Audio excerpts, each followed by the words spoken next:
సరదాకి చెప్పి నేను సెలవు తీసుకుంటా. మనకి చాలామందికి తెలుగులో ఒక జాతీయం వాడడం అలవాటు. ఎవరు రాశారో తెలియకుండా ఉత్తరం వస్తే పూర్వం ఆకాశరావణ ఉత్తరం అనేవారు. ఎవరి ఆకాశరావణ ఎవరండి? ఎవరో ఒకరు ఉండాలి కదా, లేకపోతే ఆ జాతీయం ఏర్పడదు. ఆకాశరావణ ఏమిటి? పూర్వం గ్రామ పరిపాలన రెడ్లు చేసేవారు. రాజులు దేశాన్ని పరిపాలించేవారు. గ్రామాధికారులందరూ రెడ్లు. రెడ్డి అనే మాట రట్టడి అనే మాట నుంచి వచ్చింది. రట్టు అడి రట్టడి. రట్టు మీద కూర్చునేవాడు రట్టడి, రేవులో ఉండేవాడు రేవడి, చాకలి. రట్టు అడి అంటే రట్టు అంటే వీధి కదా, ఇంటి గుట్టు రట్టు అయిందంట. రట్టు అంటే వీధి. ఆ రట్టు మీద కూర్చునేవాడు రట్టడి. మున్సబులందరూ రెడ్లే. ఇప్పటికీ మీరు ఆంధ్ర ప్రాంతంలో గమనిస్తే మున్సబులు పూర్వం ఉన్న వాళ్ళందరూ రెడ్లే. ఈ మధ్య వీఆర్ఓలు వచ్చాక పరిస్థితులు మారాయి, కానీ పూర్వం వాళ్ళే ఉండే. ఆ పరిపాలన చేసినప్పుడు ఆ గ్రామాధికారిగా ఉండే ఒక రెడ్డి రాజులు అనేవారు వాళ్ళని. ఆ పరిపాలన చేసినప్పుడు ఒక తగాదా వచ్చింది. ఇప్పుడు ఇద్దరి మధ్యనే కదా తగాదా.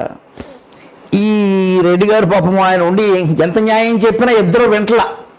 ఎందుకంటే ఎవరు స్వార్థం వాడిది, అందులో ఏది న్యాయమో తెలుస్తోంది స్పష్టంగా. నిష్పక్షపాతంగానే చెప్పాడు. ఒకడు ఉంటున్నాడు, వాడికి అనుకూలంగా జరిగింది. రెండో వాడు వెంటలేదు. మీరు అలాగే చెప్తారండి అంటున్నాడు.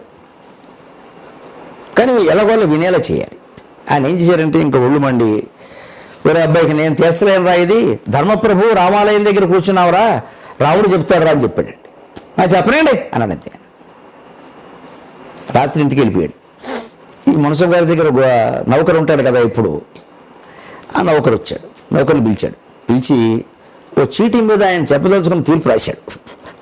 దాన్ని గుండ్రంగా చుట్టాడు, మంచి హోమియోపతి గోళీలు చుట్టినట్టు చుట్టి, దీన్ని పట్టుకెళ్ళి ఆ రామాలయం దగ్గర రావి చెట్టు ఉంది కదా, ఆ పైన చిటార కొమ్మకి మిఠాయి పొట్టలా కట్టి అన్నాడు. ఎవరికి చెప్పగా అన్నాడు. బాబు మళ్ళీ చెప్పడమేనండి, మా ఆవిడకి తప్ప ఎవరికి చెప్పన్నాడు. వాళ్ళకి చెప్తే చాలా మొత్తం వెళ్ళిపోతుంది. మీ ఆవిడకి చెప్పొద్దని చెబుతున్నాను, నేను చెప్పగన్నాడు. స్త్రీభ్యో గుహ్యం మా వద అని శాస్త్రంలో చెబుతారు. నన్నేమనుకోకండి, శాస్త్రంలో చెప్తారు. అందుకని చెప్పనండి అన్నాడు. ఈ చీటీ రాశాడు కదా, ఆ తీర్పు అందులో రాశాడు ఆయన. దాని కింద ఆకాశరావణ రాశాడు.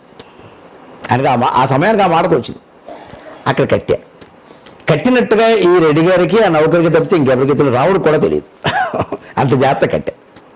మన్నాడు మళ్ళీ సభ మొదలైంది, గ్రామ సభ. అవాళ్ళు మొత్తం ఎక్కువ మంది వచ్చారు జనం. టీవీల వారు కూడా వచ్చారు. రాముడు చెబుతాట లైవ్ చేద్దాం అని. వాళ్ళ గొడవ వాళ్ళది.